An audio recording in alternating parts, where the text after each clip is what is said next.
The Met Office has issued flood warnings for parts of Cumbria and the Lake District, as heavy rain has led to many roads becoming impassable. Train lines to Scotland on the West Coast Main Line have been affected, with Avanti West Coast trains asking passengers not to travel on the route to Glasgow, where delegates are gathering for next week's climate change summit. Well, our correspondent Megan Patterson's in Keswick, and Megan can see it's still raining pretty hard there.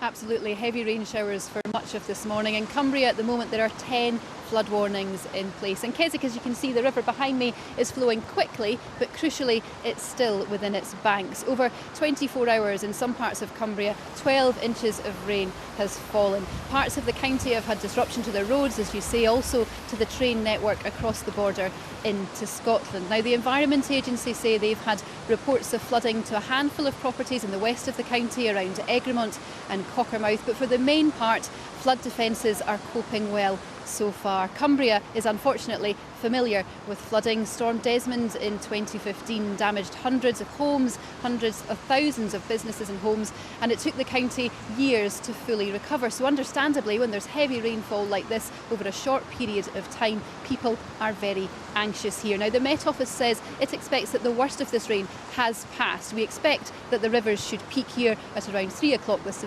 afternoon. The Environment Agency urging people to be vigilant, to keep an eye on the rivers, to keep an eye on those flood alerts, but hoping that people won't be forced to leave their homes this time. Thanks, Megan. Megan Patterson reporting. Heavy rain has forced the Scottish Borders Council to declare a major incident in the town of Hawick due to fears of severe flooding following heavy rain. The Environment Agency is also warning people in Cumbria of the continuing risk of flooding well into the weekend. Our correspondent Fiona Trott is in Cockermouth in Cumbria for us this evening. Good evening, Fiona.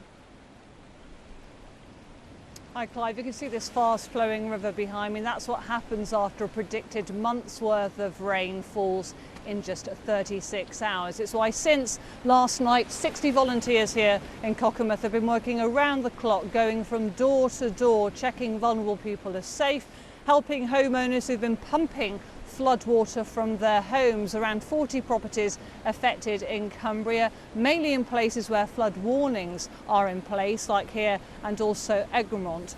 Further north, a more serious picture though, like you say, a major incident declared in Hawick in the Scottish Borders. Up to 500 properties concerned there that they may be flooded in the coming few hours. Many have already been evacuated, including local schools. The difference though is that, like Hawick, Cockermouth has seen serious flooding before. Here though, after Storm Desmond in 2015, new flood defences were put in and they seem to be helping. In Hawick tonight, that flood defence work is still ongoing and only part of the town is defended. That is why the emergency services there right now are working very, very hard, and for the residents there, an anxious few hours ahead this evening, Clive. OK, Fiona, thank you for that. Fiona Trott there in Cockermouth in Cumbria.